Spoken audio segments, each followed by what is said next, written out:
네, 하나님의 말씀 우리 같이 보겠습니다. 본문이 조금 길어서 우리가 다 보지 않고 앞부분만 보겠습니다. 사도행전 17장 16절부터 21절까지 바울이 아덴에서 했던 그 설교 그 과정 전부가 지금 기록된 본문인데요. 사도행전 17장 16절부터 21절까지는 우리가 한 절씩 돌아가면서 보도록 하겠습니다.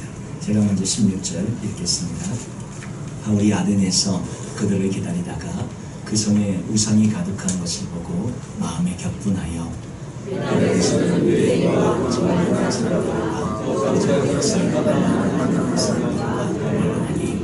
어떤 에피쿠로스와 스토아 철학자들도 바울과 쟁론 말씀, 어떤 사람은 이르되 이 말쟁이가 무슨 말을 하고자 하느냐 하고, 어떤 사람은 이르되 이방 신들을 전하는 사람인가 보다 하니 이는 바울이 예수와 부활을 전하기 때문이라.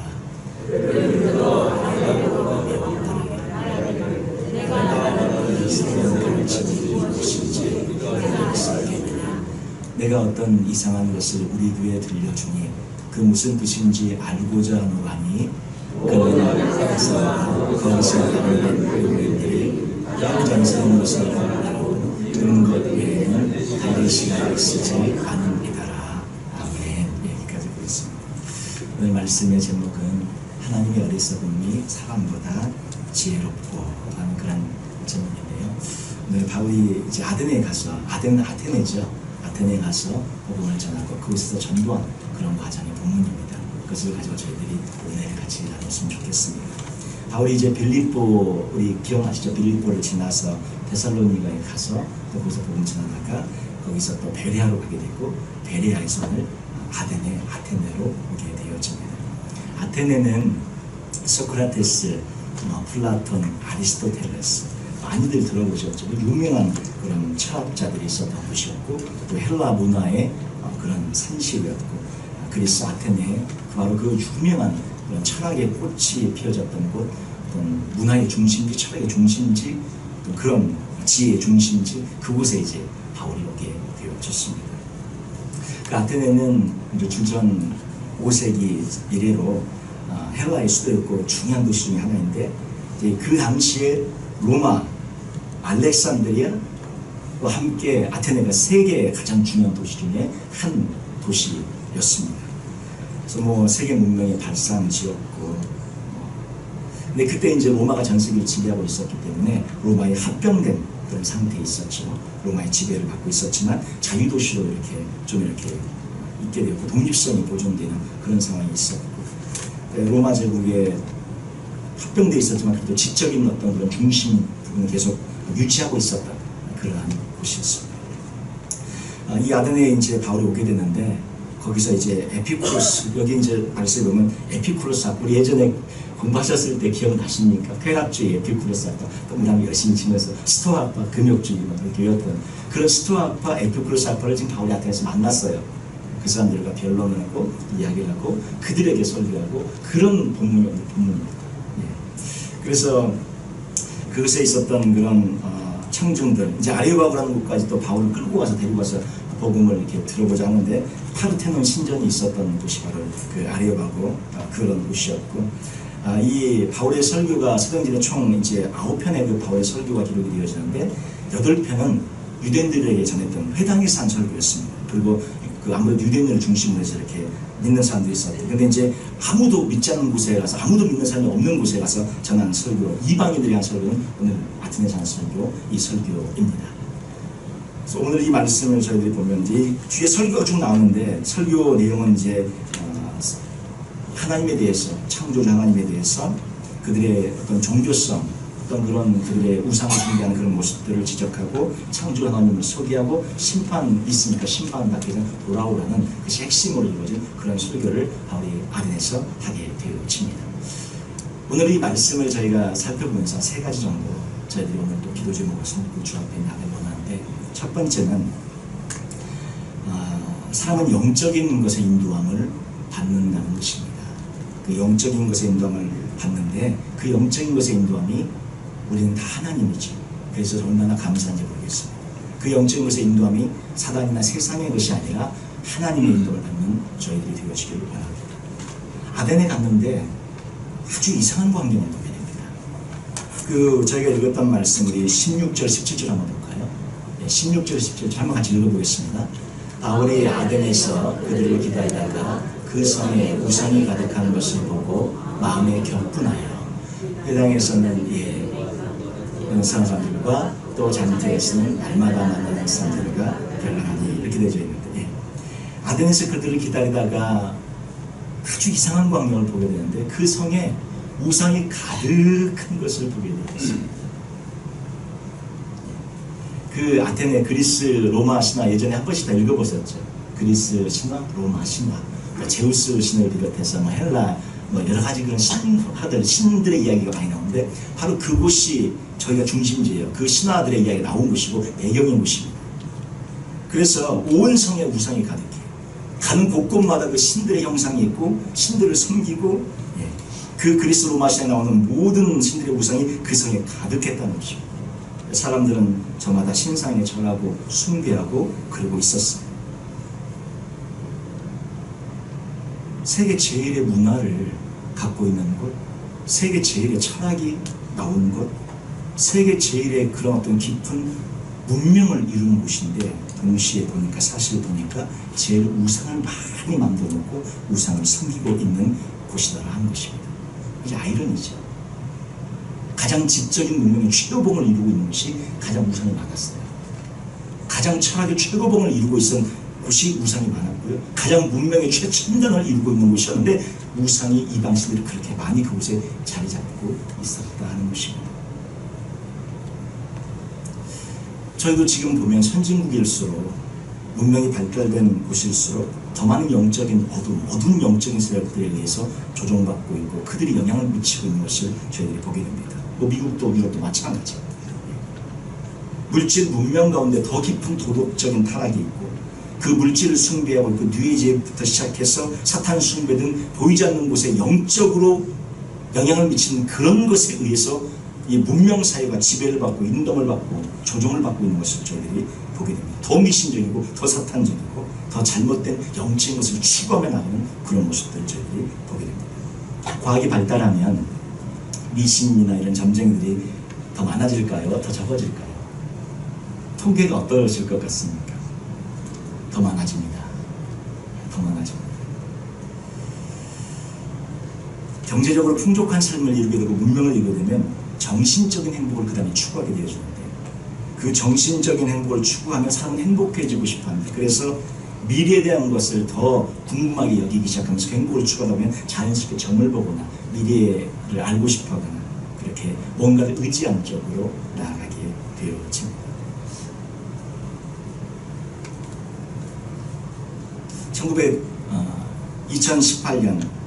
2018년에 작년이죠. 그 영국의 그 시산주간지 이코노미스트에서 그렇게 한국의 그 점술 시장을 평가한 그런 기사가 실린 적이 있다고 합니다. 그 점술 시장의 규모가 37억 달러라고 합니다. 4조 원입니다. 요즘은 어떻게 되면 스마트폰으로 운세 보고 스마트폰으로 점수하면서 기하급수적으로 이 시장이 어마어마하게 지금 발전되고 찾아가는 것뿐만 아니라 스마트폰에서 다 점수를, 운세를 다 점을 보고 이렇게 천문학적인 그런 시장 규모가 형성이 되어져 있다고 합니다. 2017년 한국 영화 산업이 2조 3,271억 원이었는데 점술 시장이 4조 원입니다. 이거 거의 2배 가까운 거죠. 운세예요. 거대 비즈니스. 이렇게 한국의 문화가 발전되어졌고 한국의 문명이 발전되어졌는데 사실은 어떤 영향력을 더 많이 받고 있냐면 운세, 점술, 이런 점쟁이 이런 것들에 의해서 더 많이 받고 있다는 것이죠. 이병철 전 우리 삼성그룹 회장, 정태수 전 한국그룹 회장 등 기업의 그 회장들은 점을 신봉하는 그런 기업인들이 유명하지 않습니까? 신입사원 면접 때 누가 참석하죠? 점쟁이들이 역순들이 참석해가지고 저 관상이 좋아 안 좋아 쟤는 뭐 그렇게 판단을 하고 생년으로 사주팔자 보면서 판단하지 않습니다. 기업이 최첨단으로 발전하는데 역술과 점술이 같이 증가하고 같이 늘어나요. 왜 그런 거예요? 그만큼 사람들의 마음속에는 이 어떤 영적인 것을 의지하고 영적인 것에 조종을 받고 영적인 것을 따르고 싶은 그런 마음이 있다는 것을 보여줍니다. 일본도 마찬가지죠. 많은 문명을 이루고 앞서가는 그런 나라고 선진 문명을 이루었지만 거기는 가는 곳곳마다 얼마나 뭐가 많아요? 예, 귀신이 많아요. 신사가 많고 뭐가 많고 어마어마하게 가는 곳곳마다 많습니다. 전부 귀신 섬기는, 물질 문명과 과학이 귀신들과 함께 어우러져 있어요. 참 아이러니죠. 그리고 그 정신세계는 결국 무엇의 지배를 받게 되는 거예요? 그 귀신들의 지배를, 그런 세계의 지배를 받게 되어지는 것이죠. 전 세계가 마찬가지입니다. 미국도 마찬가지고, 미국의 그 점성술이나 타로나 이런 그런 것들의 시장이 어마어마합니다. 얼마 전에 그런 영화가 한국에서 개봉이 되어졌다고 합니다. 그 국회의원 선거나 대통령 선거철이 되면 점집에 불이 날 정도로 사람이 드러나면서 검사들의 이제 그런 이야기가 나왔는데, 검사들이 파가 둘을 나눠갖고 두 대통령 후보 쪽으로 파가 둘을 나눈 거예요. 한쪽 검사 그룹은 이쪽 대통령 후보 지원 그룹이고, 한쪽 검사 그룹은 이쪽 대통령 후보 검사 그룹이어서, 그래갖고 이제 어느 대통령 후보에 가서 줄을 서야 되는지, 그걸 어디서 가서 말을 듣고 따르면 점쟁이한테 가가지고 누가 이번에 대통령이 될 것 같습니까? 물어보는 거예요. 그 점쟁이가 이쪽이다 그러면 저거 일로 줄을 붙고, 이쪽이다 그러면 저거 일로 줄을 붙고, 그런 영화가 있었습니다. 왜 그런 것입니까? 최고의 지성의 그룹들이, 최고의 사람들이 점쟁이의 말을 따르고 그 한마디에 자신의 인생의 운명을 걸고 나가는 그런 모습들을 저희들이 보게 되어지는데, 이게 세상의 모습이고 사람들의 모습이고 현 시대의 모습을 보여주는 거예요. 아테네에 갔더니 그 최고의 문명을 이루는 것, 철학의 꽃을 피운 곳이 뭘로 가득해 있어요? 우상으로 가득해 있었던 모습을 보여주면서 바울이 이해가 되지 않았던 거예요. 우리가 지금 최첨단 미국에 살고 있고 가장 지성이라고 가장 최고의 첨단 문명을 살고 있는 저희들이 하나님을 의지하고 하나님을 믿고 나가야 되는데, 그러지 않고 수많은 사람들이 우상을, 미신을, 점쟁이들의 그런 것들을 따라가는 그런 모습들을 저희들이 보게 되어지면서, 저희들이 오늘 이 말씀을 통해 다시 한번 생각할 것은 하나님만을 의지하고 하나님만을 붙잡고 저희들이 따라가야 한다는 것을 다시 한번 생각하게 되어집니다. 우리는 가끔 불확실하기도 합니다. 우리의 미래에 공허함이 있습니다. 근심이 있습니다. 이것을 무엇으로 채우고 계시고 무엇에서 답을 찾고 계십니까?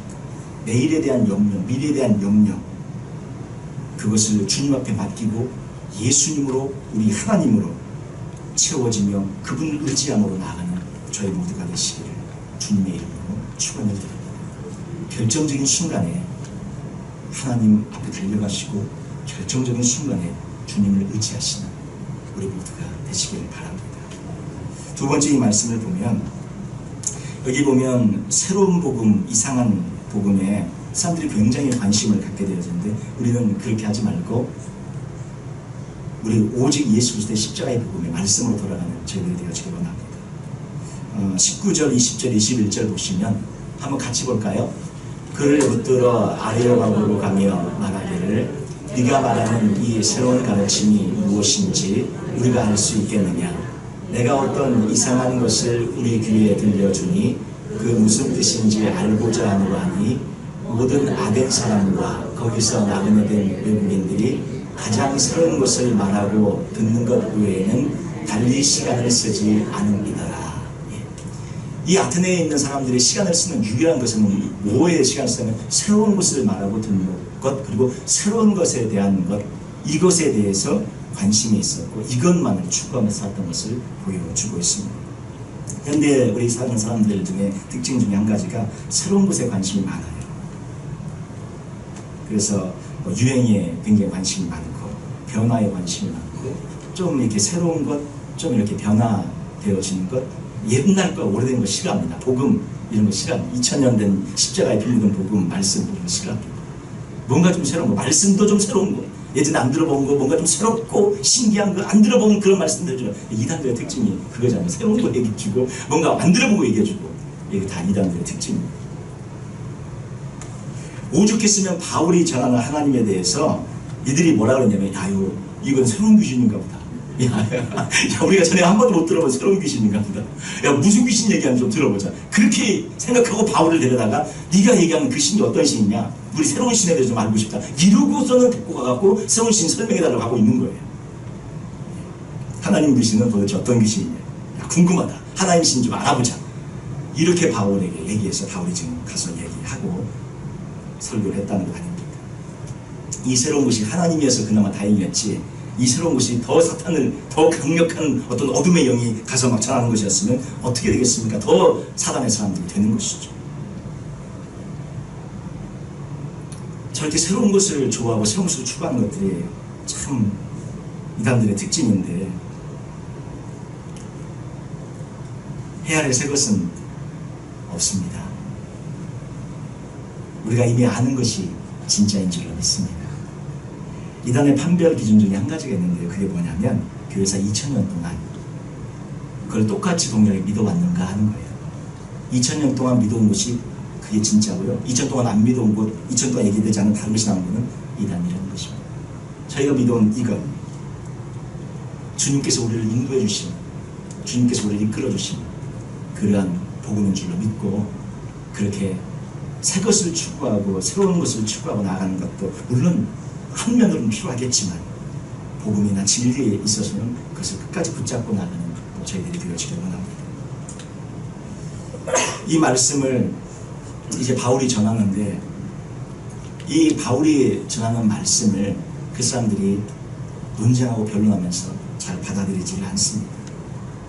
바울이 설교에도 참 이렇게 받아들이지 않는 것을 저희들이 보고, 심지어는 좀 뒤에 가면 바울이 설교할 때도, 그 하나님의 사람이 설교할 때도 깊이 졸다가 삼식에서 떨어진 사람 이야기가 나와요. 예, 누구라고 아시죠? 한번 말씀 볼까? 20장 9절에 보면, 서령전 20장 9절에 보면, 예, 한번 같이 읽어보겠습니다. 소요가 아침에 바울은 의두부라 하는 청년이 창에 걸터 앉아있다가 깊이 졸더니 바울이 감문하기를 더 오래 하며 졸음을 이기지 못하여 성문에서 한층 떨어지거늘 이렇게 보니 죽었느니라. 바울이 다시 살려요. 살아나는데, 이렇게 바울이 전하는 그런 말씀과 메시지를 전할 때도 저렇게 졸다가 떨어지는 그런 이야기를 저희들이 보게 되면서, 우리가 이 말씀에 지금 두 번째 제가 이제 보고 싶은 것은 이상한 사온 것 말로 추구하는 것이 아니라, 우리가 이렇게 알고 있는 이 말씀에 늘 다시 돌아가서 이렇게 저희들이 나아가길 원합니다. 제가 이렇게 말씀을 전하는 거 매번 들으실 때마다 아마 또 똑같은 얘기일 겁니다. 매번 똑같은 얘기. 저 역시 무슨 얘기를 전합니까? 하나님의 말씀 있는 그대로 전하니까 다 알고 계신 것, 다 이미 이거 성경 말씀을 모르시는 것이 아니니까 다 알고 있는 것을 전하는 거예요. 예. 그 전하는 하나님의 말씀을 다시 한번 붙잡고 나아가는 저희들이 되어지길 원하고, 중요한 것은 말씀을 지식으로 아는 것보다 말씀의 인도함을 받는 그런 삶이 되어져야 되고, 말씀으로 충만한 삶을 저희들이 살아야 할 줄로 믿습니다. 저희들 어느 순간이든지 주님 부르시면 주님 앞에 가게 되는데, 거기 딱 주님 앞에 가셨을 때 한번 가장 후회되실 것 같은 게 뭐가 제일 후회되실 것 같으세요? 우리가 요즘 그 하고 싶은 리스트, 버킷리스트 만들고 투두리스트 만들지 않습니까? 하고 싶은 리스트 만드는데, 그걸 좀 조금만 바꿔, 똑같은 말인데 조금 바꿔서 가장 후회될 것 같은 리스트를 한번 좀 적어보십시오. 주님 앞에 섰을 때 주님이 물어보실 거 아니에요? 뭐 하다 왔느냐 물어보실 때, 아 이거 주님 앞에 얘기해야 되는데 못하는 거, 얘기해야 되는데 이렇게 하다 왔습니다 얘기해야 되는데 못했다고 고백할 것 같은 거 리스트를 좀 적어보시면 좋을 것 같아요. 버킷리스트가 아니라 가장 후회될 것 같은 리스트를 한번 적어보시자는 거죠. 첫 번째 뭘 것 같습니까? 주님이 이 세상에서 뭐하다 왔냐 물으실 때 가장 후회가 될 것 같은, 이거 했어야 되는데 못했어요 주님 죄송합니다 얘기한 첫 번째. 두 번째, 주님 이거 했어야 되는데 못했어요 죄송합니다. 두 번째. 세 번째, 주님 이거 했어야 되는데 못했어요 죄송합니다. 세 번째. 첫 번째, 두 번째, 세 번째 리스트가 뭘 것 같으십니까? 그 리스트를 한번 오늘 예배 후에 저녁에 가셔서 조용히 한번 적어보시면 좋을 것 같아요. 아직도 우리에게 기회가 있기 때문에 적어보시라는 거예요. 그 순간이 되면 이미 할 수가 없기 때문에. 아마 가장 공통적으로 몇 가지가 나오겠지만, 말씀 많이 읽지 못한 거, 우리 중에 한 번도 못 보신 분들이 있을 거예요. 말씀 읽지 못한 거, 한 번도 못 본 거, 아니면 말씀 더 많이 읽지 못한 거, 이런 것 아마 들어갈 것입니다. 그래서 후회하지 마시고 지금 말씀 읽으셔야 돼요. 또 주님 위해서 성경 공부 한번 제대로 해보지 못한 거, 성경 공부 말씀에서 깊이 있게 한번 공부해보지 못한 거 후회하시지 말고 한번 해보셔야 될 것 같아요. 그때 가서 후회하시지 마시고. 그리고 또 다른 사람을 말씀으로 양육하면서 말씀을 전하는 삶을 살았는데 우리 그런 기회가 거의 없었잖아요. 말씀으로 다른 사람을 세우고 양육하는 그런 기회들이 우리에게 주어져야 되는데 그렇게 다른 사람을 말씀으로 섬기고 그 말씀으로 인도하는 그런 삶을 단 한 번도 살아보지 못한 거예요. 말씀으로 다른 사람을 가르쳐보고 양육해보고 이런 기회가 얼마나 우리에게 없었다 하는 거죠.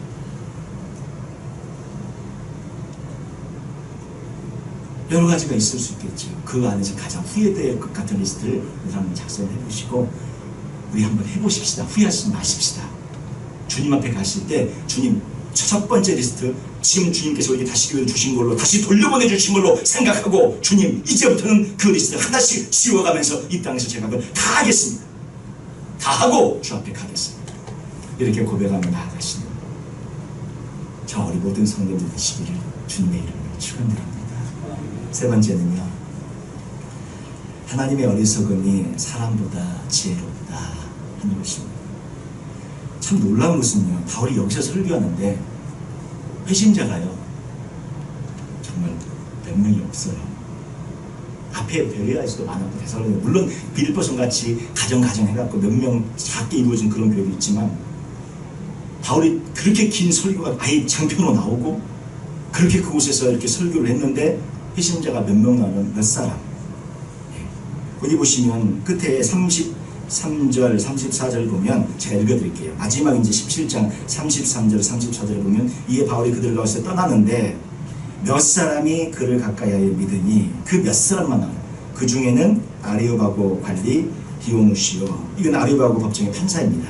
아레오바고 법정의 판사 디오누시오, 그리고 다말이라 하는 그런 여자, 그리고 몇 사람, 이게 전부입니다. 지금 바울이 사실은 어떤 영역에 지금 들어가는 거냐면 자기가 가장 강력한 영역을, 바울이 지금 지식이나 아카데믹한 배경이나 이 백그라운드가 어마어마하지 않습니까? 그런데 지금 자기가 갖고 있는 지혜, 능력, 강함을 그대로 표출할 수 있는 가장 좋은 백그라운드에 와 있어요. 아테네에 와 있어요. 철학자들이 있는 곳에 와 있어요. 지혜의 곳에 와 있어요. 그 지혜에 그러면 바울이 떨어지지 않는 사람이에요. 아카데믹 떨어지지 않는 사람. 자기가 가지고 있는 최고의 강함을 그대로 드러낼 수 있는 가장 좋은 곳에 왔어요. 가장 효과적으로 쓰임받을 수 있는 곳에 왔는데 가장 쓰임받지 못했다는 겁니다. 가장 강한 부분의 영역에서 참패한 거예요. 십자가의 복음은요, 피의 복음은 우리가 갖고 있는 가장 강함으로 증거되지 않습니다. 내가 갖고 있는 백그라운드로 가장 강력한 영역에서 오히려 참패하는 바울의 모습을 저희들이 보게 되어지면서, 물론 구원받은 사람 몇 사람 있었어요. 그러나 얼마나 이것이 바울의 마음에 아픔이 되고 이것이 바울의 마음에 다시 한번 다짐하는 계기가 됐는지, 그 뒤에 고린도로 가거든요. 아테네에서 고린도로 가는데 고린도 전서에서 바울이 뭐라고 하냐면 이제 십자가에 난증하겠다. 오늘 이 설교 말씀 가운데 물론 예수님의 부활에 대한 이야기도 나오고 심판에 대한 이야기도 나옵니다. 그런데 이 본문 자체에서는 예수님의 십자가와 보혈, 그 피에 대한 말씀이 단 한마디도 없어요. 우리 고린도전서 1장 22절, 우리 24절, 25절 이거 한번 같이 읽어볼까요? 같이 읽어보겠습니다. 유대인은 표적을 구하고 헬라인은 지혜를 찾으나 우리는 십자가에 못 박힌 그리스도를 전하니 유대인에게는 거리끼는 곳이요 이방인에게는 미련한 곳이거든.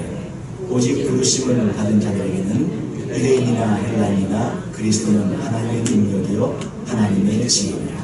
하나님의 어리석음이 사람보다 지혜롭고 하나님의 약하심이 사람보다 강하니라. 예.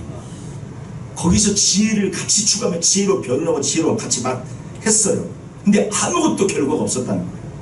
그리고 25절 말씀에 하나님의 어리석음이 사람보다 지혜롭다, 이 말은 십자가와 그 보혈의 그 단순하게 느껴지는 그 복음이야말로 진정으로 사람이 변화되고 회심되는 그런 결과를 가져오는 것이지, 나의 지혜로, 나의 철학으로, 나의 변론으로, 나의 아카데믹한 것으로 아무리 증거해도 돌아오지 않더라는 거죠. 고린도전서 2장 1절 2절 말씀 같이 읽어보겠습니다. 형제들아, 내가 너희에게 나아가 하나님의 증거를 전할 때에 말과 지혜의 아름다운 것으로 아니하였나니 내가 너희 중에서 예수 그리스도 그가 십자가에 못 박히신 것 외에는 아무것도 알지 않기로 작정하였습니다. 얼마나 아테네에서 그게 마음에 걸리고 맺혔으면 자기가 한판 해볼 수 있다 생각한 거예요. 내가 갖고 있는 지혜, 이 부분에서 가장 강하거든요. 내가 갖고 있는 아카데믹 배경 너무 세거든요, 바울이.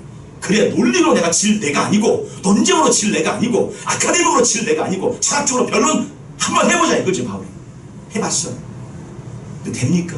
그걸로 영혼이 구원 받습니까? 안 됩니다. 그게 오늘 본문 처음에 시작할 때 17절, 18절에 나와요. 우리 사도행전 17장, 우리 17절, 18절, 맨 처음 우리 본문으로 다시 돌아가서 우리 17절, 18절 보시면 거기 회당에서는 17절에 유대인과 경건한 사람들과 또 장터에서는 날마다 만난 사람들과 뭐라고 했어요? 변론하는. 변론인 거예요. 변론. 설교를 하고 예수님을 증거하고 십자가 피묻은 목을 그냥 징계한 것이 아니라 변론을 하고, 이 변론, 디스퓨트이라는 단어가 써졌는데 논쟁하고 반박하고 이의제하고 다투고 분란하고 분 이런 뜻에 쓰이는 말 아닙니까? 사람들하고 왜 디스퓨트를 합니까? 여러분 예수님을 증거할 때 디스퓨트하면 안 돼요. 그리고 18절에 보시면 어떤 에피쿠로스와 스토아 철학자들도 바울과 쟁론을 했어요. 여기 쟁론이란 말이 디베이트입니다. 예수님을 증거할 때 왜 디베이트를 해요? 바울이 자신이 있었던 거죠. 자기가 디베이트하고 디스퓨트하면 뿌러 굴복할 줄 알고. 전혀 그러지 않았어요. 예수님은 디베이트하고 디스퓨트에서 증거되어 준 것이 아니에요. 그래서 고린도 가서 바울이 어떻게 합니까? 십자가만 먼저 전하게. 예수는 피만 전하게.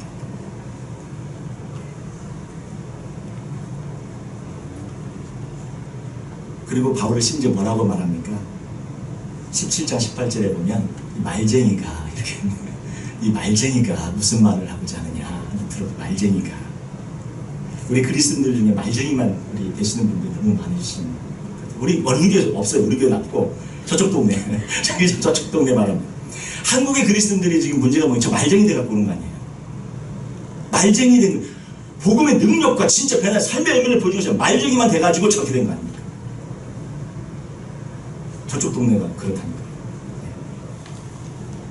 말쟁이 돼가지고 복음이 어떻게 전해지겠습니까? 이것은 복음은요, 말로 믿어지는 것이 아니라 은혜로 믿어지고 하나님의 은총으로 믿어지는 것입니다.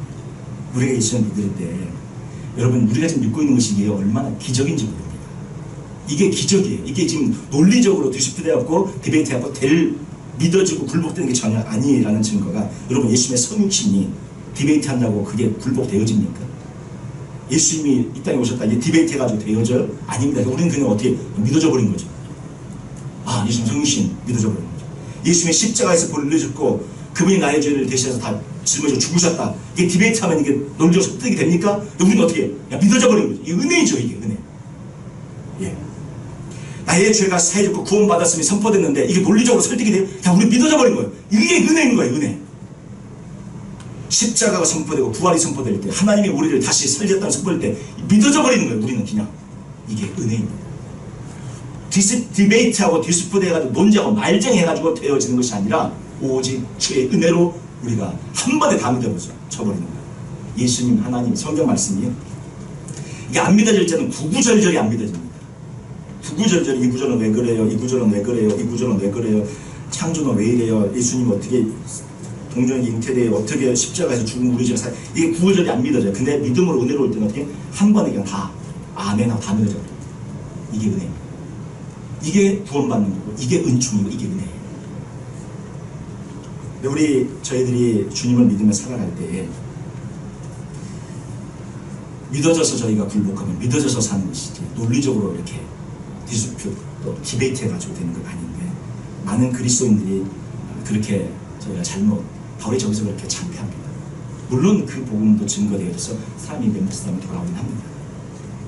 그런데 바울이 그것을 나중에 다시 한번 그렇게 하면 안 되겠구나 다시 마음을 가다듬고 이제 십자가만 전하게 되어지죠. 하나님의 어리석은 방법은 십자가입니다. 하나님의 어리석은 그런 방법, 세상의 지혜는 많은 다른 것들을 추구하지만 하나님의 지혜는 십자가이고 예수님의 피였습니다. 세상의 논리는 그것을 어리석다고 말합니다.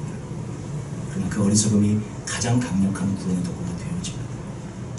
우리에게 강한 부분들이 있으실 것입니다. 우리에게 가장 강력한 백그라운드의 부분이 있으실 것입니다.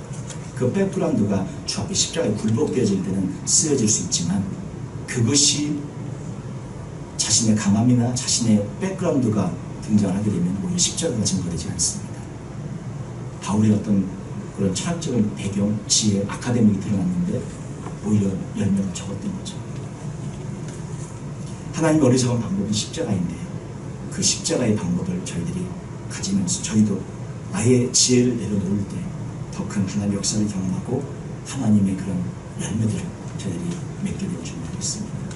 그러한 우리 모두가 되시기를 주님의 이름으로 축원드립니다.